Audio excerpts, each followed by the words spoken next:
Hi, welcome back to Velo News TV. We're here behind the podium, Stage 5, the Tour of Missouri with Slipstream Chipotle's Alan Lim. Alan, I had the pleasure of riding the car with you today, and it was really cool to see it all come together for Danny Pate. Got to thinking afterwards, with two guys in the top 5, the Team GC, Stephen Koza as best young rider, and now Danny Pate's stage win. Would this be the best stage race performance in Slipstream franchise history? I think so. You know, this has been a fantastic stage race for us. Tour of California was really successful for us as well. But this is definitely a nice way to end the season. Will in second place, Koza best young rider, Team GC, Danny's win today. It's been awesome. The guys have been just awesome this whole entire week. They've communicated really well. They've been on top of every single attack, and this doesn't happen for no reason. I mean, these guys have ridden their hearts out this week.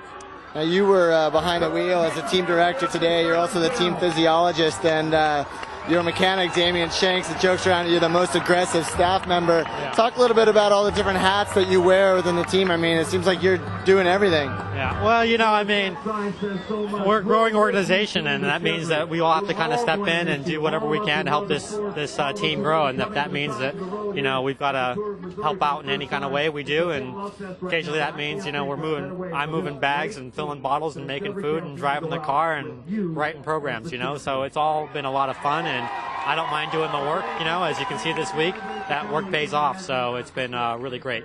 Talk a little bit about the way the day went today, because early on it seemed like the big concern with the composition of the breakaways was about the best young rider protecting Koza, and then once a break went and Pate was in the move and there was nobody in contention for best young rider, the focus shifted to the stage win. Talk a little bit about your interaction with Danny and with the rest of the guys. Yeah, so, you know, the first priority today was just to protect Will and protect Friedman, to keep them in their top 5 GC position.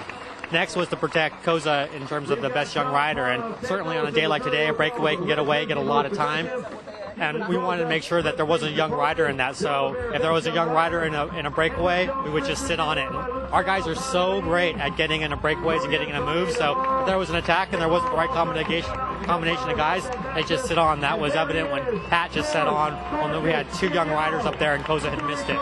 So when that came back again and the break went with Danny, there wasn't a young rider in it. It was a perfect time. So at that point, you just open up full throttle and hope that Discovery Channel lets it go for a little while. And that was exactly what happened. And we've seen a lot of these moves from Danny Pate where he's in a break and in the last 10K he goes solo. Yeah. Sometimes it works, oftentimes it doesn't. As the kilometers were clicking down, we know Danny's not a sprinter. What was going through your mind? What was going through my mind was just wait for it, just be patient, you know? I think it's all about timing. Danny has excellent timing, and there were all those attacks towards the end, and those guys were really wearing themselves out. And Danny was just conserving, being patient, watching the other guys, and with the K to go, he timed it perfectly, and that's what we were waiting for, that big attack. And once Danny commits, once he punches it, you know, it's basically a one-time deal, and he chose the right moment. That was fantastic. Well, congratulations. Nice job at this race, and thanks for the seat in the car today. Hey, no problem. The music was great.